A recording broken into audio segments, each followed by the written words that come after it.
আসসালামু আলাইকুম, শুভ সকাল। এটা তালের পিঠা আর এটা হচ্ছে কলা পাতায় বানানো হয়েছে। খেতে বেশ মজা লেগেছিল। হাঁটতে বের হয়েছিলাম, একদম আবহাওয়াটা খুবই সুন্দর ছিল। এই যে জাল, এটা আমাদের এলাকাতে হচ্ছে মাছ ধরার জন্য এরকমের হচ্ছে রেখে দেওয়া হয়। চিংড়ি, সব ধরনের মাছ এটার মধ্যে একবার ঢুকলে আর বের হতে পারে না।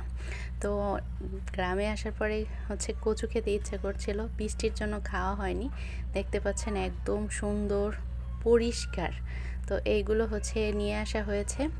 এগুলো উপরের এই যে একটা আলাদা আঁশ আছে, এটাকে খুলে তারপরে হচ্ছে পিস পিস করে কেটে নেওয়া হয়।